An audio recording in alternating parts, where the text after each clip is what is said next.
So they just want me to be natural, they said. Some people say, hey, you got to put on a button up and a polo and do all those things just to be seen properly. Get a nice background, you know, have some nice graphics. But I'm just going to talk, man. I'm just going to talk. I guess today's topic is the same as it always is going to be. The vibes, the magnetics, and the frequencies. As of late, we're at a super heightened frequency. Planets are in retrograde. And with that thought process, I've been thinking a lot harder of how is it I can reach the masses, right? How is it I can take what I do with my self-expression, right? I present all of these different videos, these different angles of myself in my existence, right? Poetry, singing. I show you some of my travels, and I share all of those things, right? But it doesn't garner the attention of, say, like a cat bobbing his head, or like all this shit, right? So I'm just gonna keep it me. From here on in, I'm just gonna talk. My brother said, let them see you in a thorough way, the way that you really are. So I guess I'm gonna title this one, In the Beginning. You see, because in the beginning, there was no internet or anything like that for me. We couldn't transcend time and space in this way, in this magical way. See, they would call this witchcraft word 1,000 years ago if we had this technology, where I could just turn on this device and speak. Right? But in the beginning was the word. That's what it says in the Bible, right? In the beginning, there was the word. When I first went to college, my first semester there, I found myself an outcast for many different reasons. But the main reason I felt like an outcast was because I hadn't graduated high school. I had only made it to the 10th grade by the age of 17. This, mind you, after being kicked out of 8th grade, I was kicked out of the entire school district, the city school district, and knocked this kid out. Left him unconscious. All right, but that's another time, another story for another time. But mind you, in college, first semester, one of the ways I chose to fit in was to get around some of the older students who were actively involved in campus programming, campus events. So I'll never forget, there was this prayer group, and a young lady who I shall not name is now, I believe she's a pastor. She's highly successful in the business that she's in. But I began to speak just to introduce myself and get involved in the conversation that was taking place with these people who were older than me. And I admired their intelligence, and I admired their positivity, and I admired what they were speaking about in terms of solidarity and leaning on each other for success, because we come from disadvantaged backgrounds, as they say. See, but me being what they call an at-risk youth, right? That's what you get called when you're a juvenile, or when you're a ward of the state, or when you're at high risk for being fed right into the prison pipeline. When it's a high chance that you're going to be the one that's going to be in jail or dead by the time you're 25. That was me. So how is it that I'm 17 in 10th grade? Is because I didn't do no work. I just went to school to play football.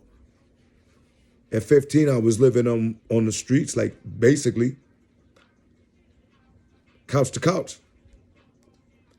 My old coach saw me and was like, yo, Blaze. That's what they call me, Blaze, because I was the fastest in the school.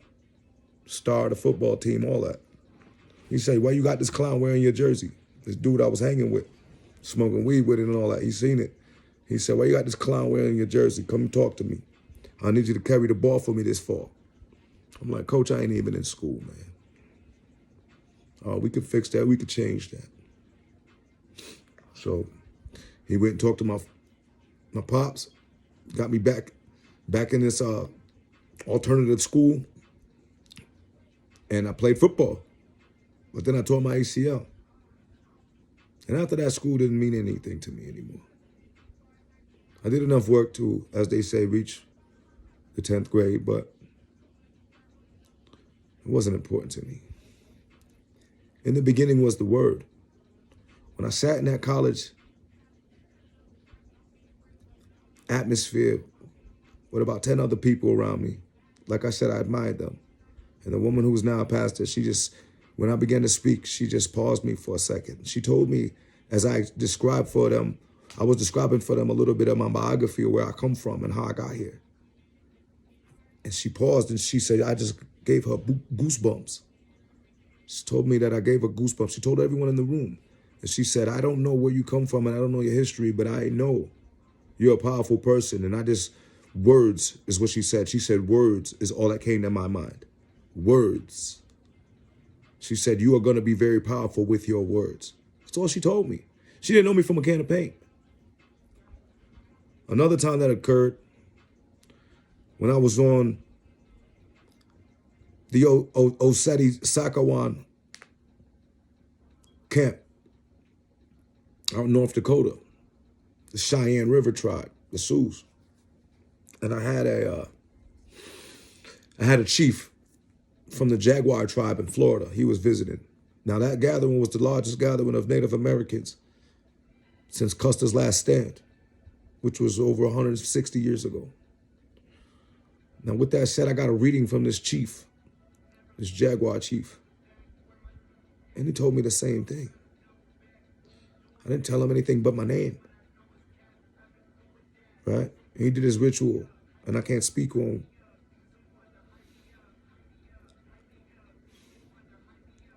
I can't speak on what was said, but it was a similar matter. That's the rule. I was told not to speak on what he told me.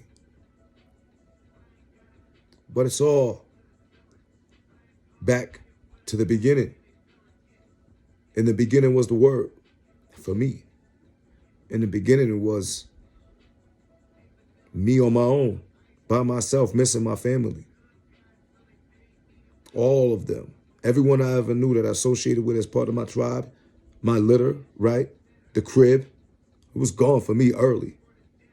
So when you throw somebody out of whack like that, it's like going from another dimension to another dimension. You wake up and there's nothing but strangers around you. You don't know any of these motherfuckers. So in the beginning, that was my beginning. I'm a stranger in my own home. Right? I'm going to cut this as the chapter and I'll touch back. But in the beginning was the Word for me. All I had was words. Words from books, words from magazines, words from the radio. The ability to communicate. That's all I had. So fast forwarding it, when I was 6 years old, I read it at a high school level. That's a fact. So what do you do with that? You take a young man like that who's awarded a state already, right? I don't have biological parents. I have guardians, and the state is the ultimate decider. So what do you do with a child with an IQ of Einstein, with a background that is a beginning in life that's just such that it'll put you at risk, right? So that you'll become an at-risk youth. When they found out that I read at a high school level at that age, pardon me, I wasn't 6. What age is a third grader? 8. I was 8 and I read at a 9th grade level. According to them, I probably read at a college level. But the point is, what do you do with that? When you realize your ability transcends the average person, right? The next chapter of this, I'm going to tell you all the things I did with that ability. It's the G.O.D Show, man. In the beginning was the Word, and the Word is all there is for me. Words are power. Words are everything. They transcend time and space. They were here with me in the beginning, and they're going to be the reason that they remember me when I'm dead. In the beginning was the Word. It's all about the vibes, magnetics, and frequencies, y'all. Remember that. Remember to control your time, your rhythm, your instinct, your orientation, and your space. Peace, man.